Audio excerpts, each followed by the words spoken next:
Hi there, it's John from the home recording studio, and I want to talk to you today about Content ID and how you can avoid the same mistake that I did when registering my tracks. So let's get started.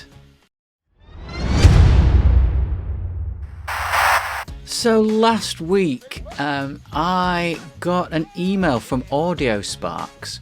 Audiosparx is a music sync library which I joined just over a year ago, and I put 10 tracks into the library and then kind of forgot about it.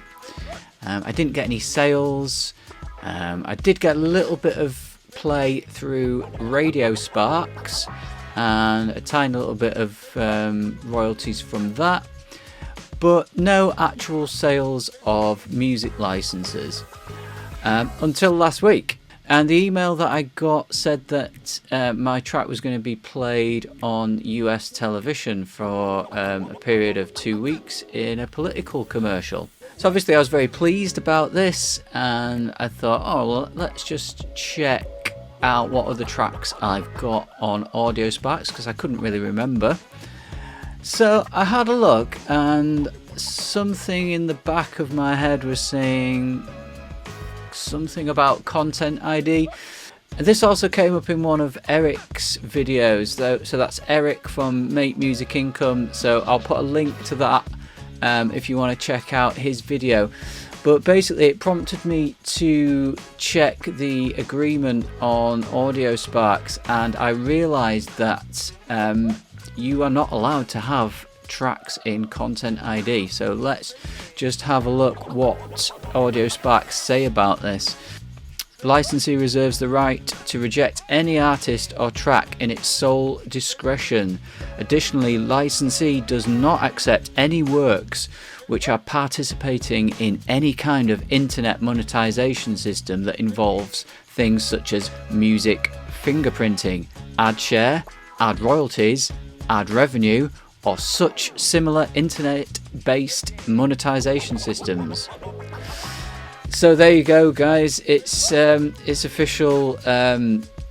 Audiosparx does not like you to be with Content ID unless you are with the Audiosparx Content ID system, in which case it's okay. Go figure. It might be something to do with the fact that Audiosparx take a big percentage of any Content ID royalties that you make. Now, if you register with a third-party Content ID system such as Identify, who I am with, then they give you a much higher percentage. Anyway, what I had to check next was, do I have any tracks on Audiosparx that are also in Content ID? And I realised that I did, and I thought, I've made a terrible mistake here. What can I do about it? Because I can't just take the tracks down from Audiosparx, and generally with Content ID your tracks are in there for a long period. With Identify, that is 3 years. So I hurriedly sent a message to Identify.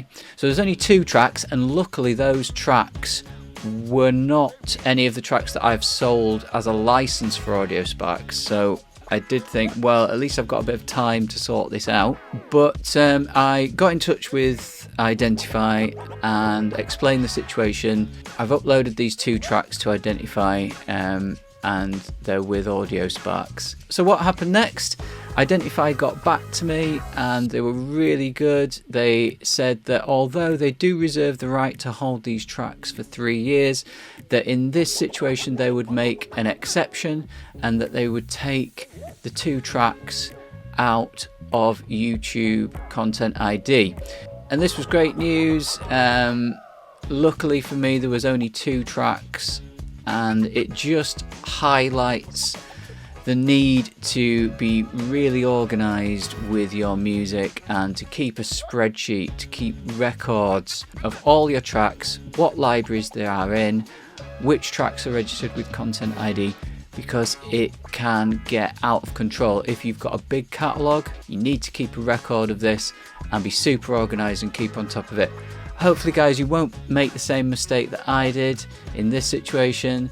Thankfully I got it sorted, but take my advice, and if you are uploading tracks to Audiosparx, do not put them in Content ID. So thanks guys, hope you found this useful and can take away some useful information from this video. Let me know in the comments your own experience with Content ID, how you keep tabs on all of your tracks and keep yourself organised. Take care, and I'll see you in the next video.